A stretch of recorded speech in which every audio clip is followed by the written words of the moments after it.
Good afternoon, ladies and gentlemen. Last week, I spoke of an idea I had acquired from a book on procrastination. It was that each of us has in our heads the voice of a 3-year-old crying, I don't want to have to. No matter the task, it is unfair.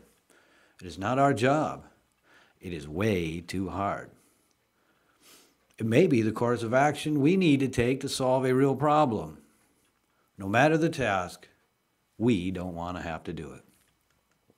Funny I should mention such an idea. There I was on a weekend night, alone and hurting, descending from my porch with my dogs Rocky and Butter, headed to the yard to meander. Even with my heavy gaze toward the shadowy grass, I could tell the clear sky was powdered with stars. Look up and see the vastness, a voice from the other mind suggested. Imagine it. That light has traveled for millions of years. Notice how when it finally makes its way to your eyes, it still looks far away. Look up and experience grandeur.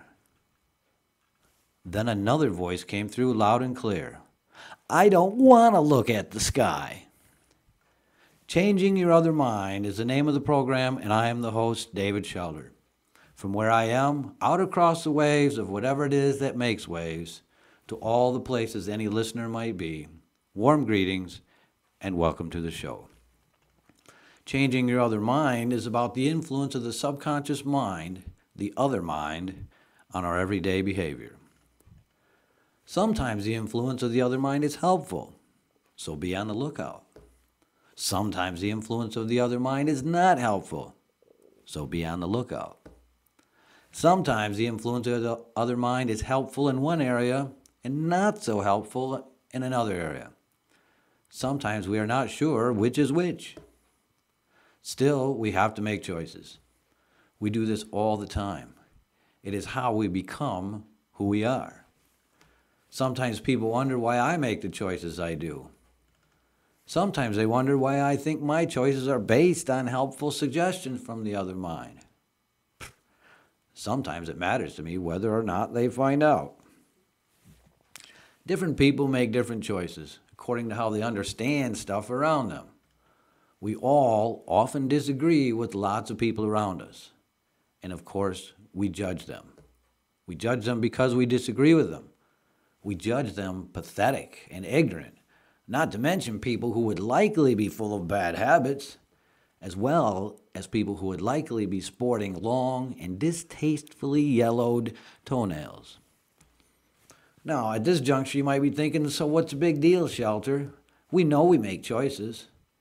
And your inquiry would be justified. So what's the big deal with your long and distastefully yellowed toenails? I would ask, my sarcasm seemingly unjustified. Yet upon closer inspection, it would appear pathetically justified as a function of my fear that you were questioning the wisdom of my convictions, perhaps even preparing to mock my surprising ignorance. Hesitating, you would then blurt, ask your mom about toenails. Her toenails would cut through Teflon moon boots.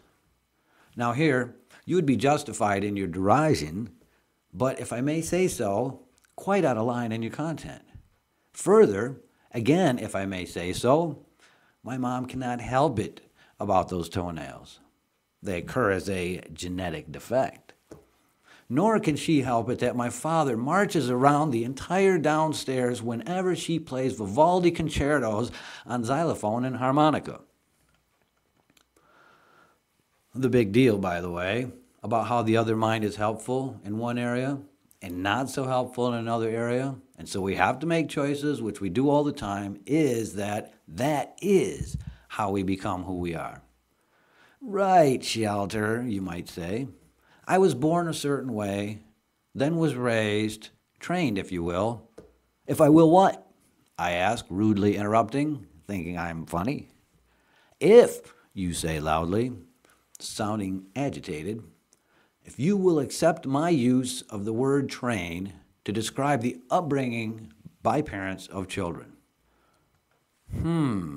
I would say, trying to control the conversation. Okay, You would then continue. I was born a certain way and then raised a certain way, trained, if you will, how to behave. I was even given reasons and ways of thinking for why I should behave one way and not another. Reason, surely, I would butt in, saying, based upon what your parents thought was right and wrong, helpful or not helpful, expedient and not expedient, benevolent and malevolent. All right already, you would exclaim. Just trying to understand, I would comment, the sound of arrogant condescension in my voice. Then how come, Schelter, you would ask? If you understand so much, are you telling me my choices make me who I am? It looks like it was my parents' choices that made me who I am. Au contraire, mon frère, I would reply, relying on the word contrary to carry my meaning. It was your parents' ideas that influenced your choices. You are still the one choosing. I remember defying my parents at a very young age. Did you think you were wrong? You would ask. Did you think you were a naughty boy? So, I would say almost blankly. So, you would continue, you were making your own choices, but you still believed what your parents told you about what was right and wrong. Helpful and not helpful. Expedient and not expedient. I get the picture, I would remark finally. So, you can make your own choices, you would conclude, but you are driven by the picture of the world you were given by your parents. But now, I question some of that picture, I would say. Actually, I question all of it, but I readily accept the parts of it that appear to be helpful. And I attempt to reject the parts that are not helpful. That's a lie, you would blurt out with. In fact, you would blurt it if you actually knew me well. You would then refer to things my parents used to punish me for, which I now do regularly, like passing gas when I'm in the line waiting for a cashier. Then you would continue saying, and that's why I never go to the bank with you. Fine, I would consent, but all you have to do is get in line in front of me. You know that doesn't help, you would remark. You know any gas will expand to fit its container. Whatever, I would argue.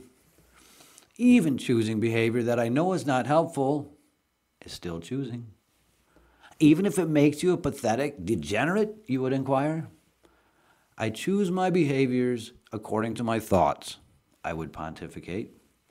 Those behaviors create my experiences, and then I become the result of those experiences.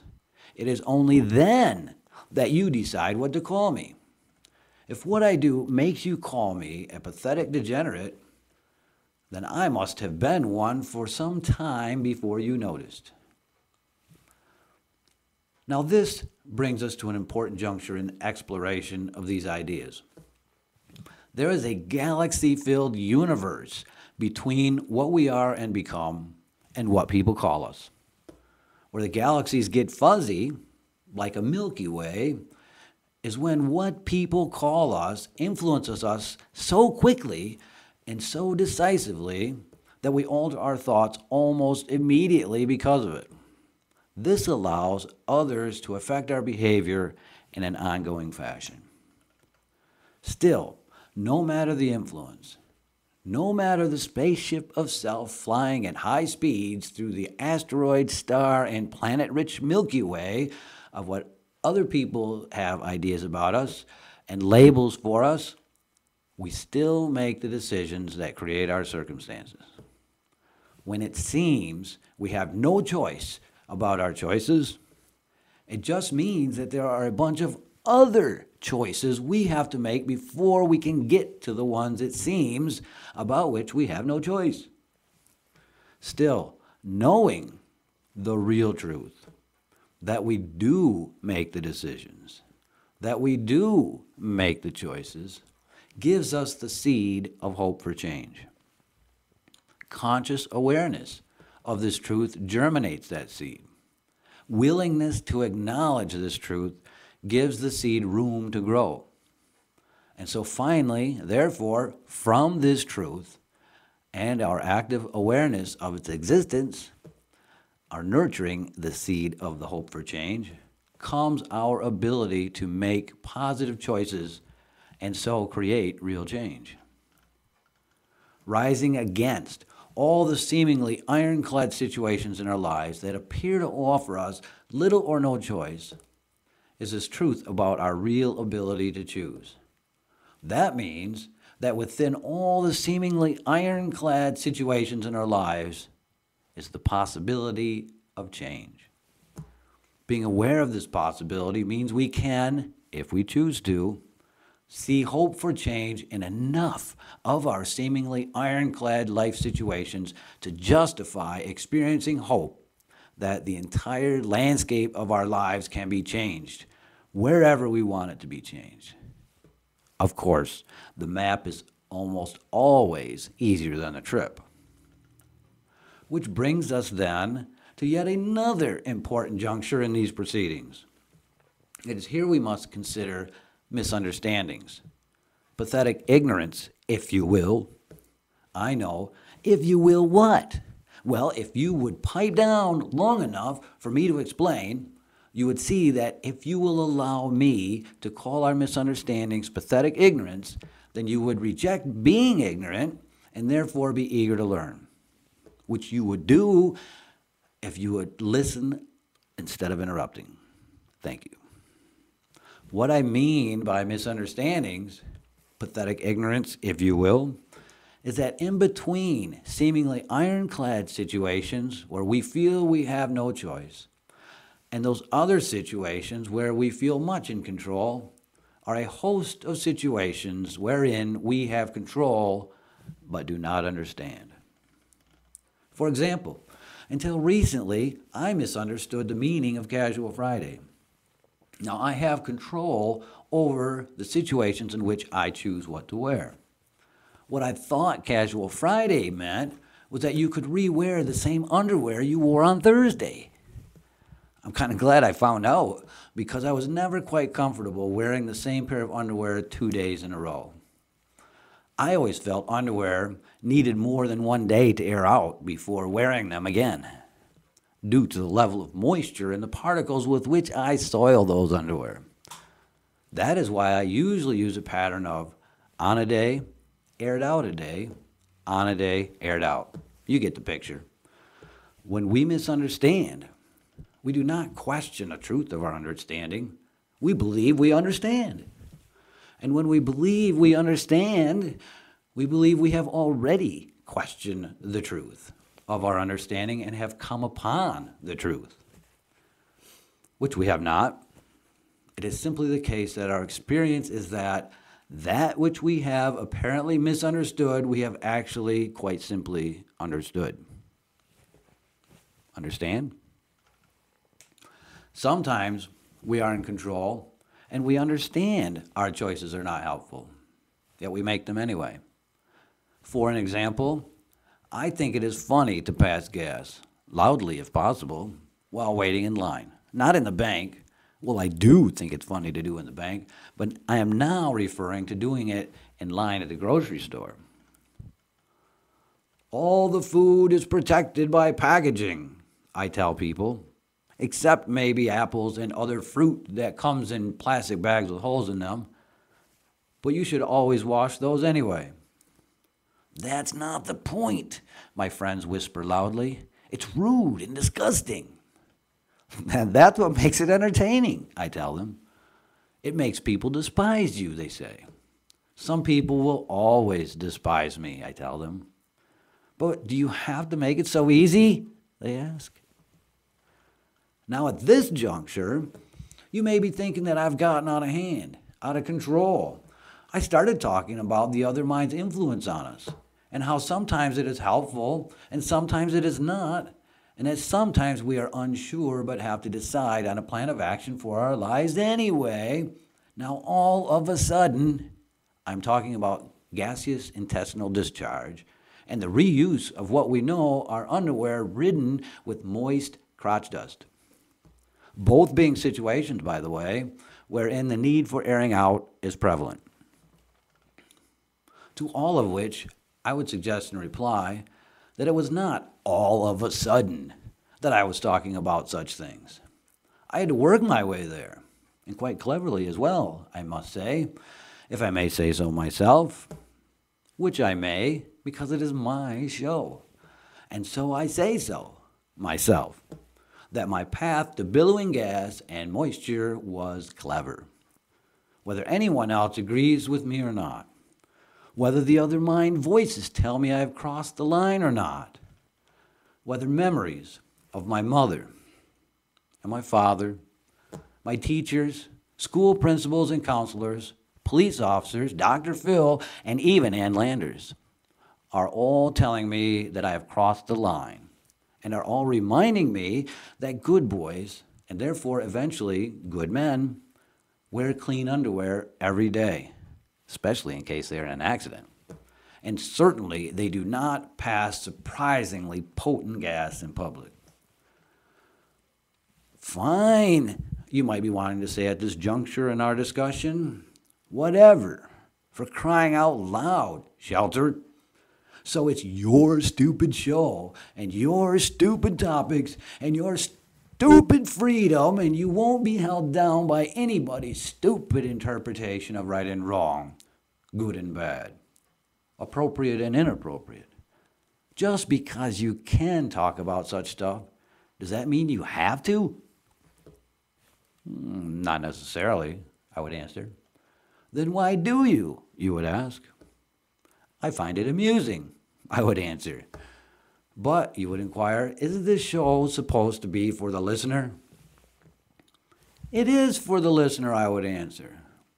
It is for the listener who finds my topics amusing, and my meanderings into how we humans tend to run our lives worth listening to. As well, I would go on, which would be no surprise, this show can work for some members of the intellectually astute who would find that the thinking of adults, surprisingly more dominant in the male of the species, who find amusement with body function and the subsequent soiling of undergarments to be worthy of sociological study. What are you talking about, you would likely ask, since statements including phrases like intellectually astute and soiling of undergarments would likely be beyond your mental grasp, at least the phrase intellectually astute. I'm talking about the psychic vortex of humor, I would explain, that men, mostly, and very few women, for some reason I do not understand, experience around body functions and the subsequent byproducts expelled, expectorated, and discharged through a multitude of exit ports. Men even like it when burps come out their eyes. I know the feeling myself. It's almost like a head rush, but your eyes tingle. I might write a book about it. I would call it Male Myths and Mechanics of Discharge, and give it a clever subtitle, Finger Pulling and the True Source of Airborne Particulates. Now, at this time, at this important juncture in our proceedings, you may well give up trying to get me to understand anything akin to social graces. And you may well just want to walk away. But because you are compulsive and obsessive about controlling someone else's behavior by controlling his ideas, you would not let go quite yet. Instead, you would try to enlighten me to my own folly, asking, aren't you just a little bit obsessed with this psychic vortex of humor men experience thing? That's the nature of just such a phenomenon, I would reply. It is not only real, it sucks you in. And though you know it does not smooth the way for many events you might choose to have happen in your life, it amuses you enough that you freely choose to not smooth the way for whatever events you might choose to have happen in your life by so-called social graces, choosing instead humorous anecdotes and descriptions surrounding said body functions and subsequent byproducts expelled, expectorated, and discharged through a multitude of exit ports. So what are you, Schelter, you might ask, weariness creeping into your voice? With your body function psychic vortex, a walking tornado? I am an entire field of tornadoes, I would answer. I have vortexes on body discharge, on sex, on how I look to other people, on whether or not God knows me and why did he or she, if God is a man, not a man, I am sure I do not want to offend her.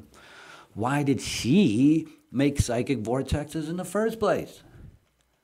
And I'm relatively sure that because I am such a field of tornadoes, that's why I think my flatulence expelled does not blight the space around me. I believe the whirling forces of my tornadoes will sweep away the rancid smell of intestinal vapor even before it becomes diluted in open air. But weren't you talking about mental vortexes, you would inquire, wondering what I was up to? Yes, I would say. Then say nothing and stare at you, amused because I knew you expected more of an answer. Fine, you would say, caving in. And wouldn't mental phenomena's effect on your rancid vapor discharge be relatively nil? Quite so, I would admit, and then continue. That's the nature of just such a phenomenon as a psychic vortex.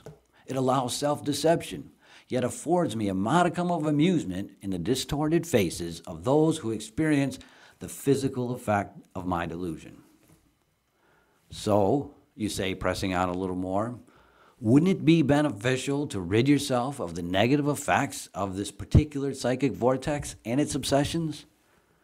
To which I would reply, who says amusement is a negative effect? Ladies and gentlemen, we all have many vortexes. We can minimize their negative effect in our lives with awareness and a decision to reject those vortexes that we do not want. Those psychic vortexes and their accompanying negative effects that do not serve our needs or our interests or our desires. We can discern those effects that do not serve our interests by being clear about what we want and by being aware of how the consequences of our choices heavily influenced by our vortexes, become the circumstances of our lives. The circumstances of our lives, because they represent our choices, indicate how we think, which reveals who we think we are and who we have become. Me. So now we have come full circle. So, as we close this week, let me leave you with the line of inquiry.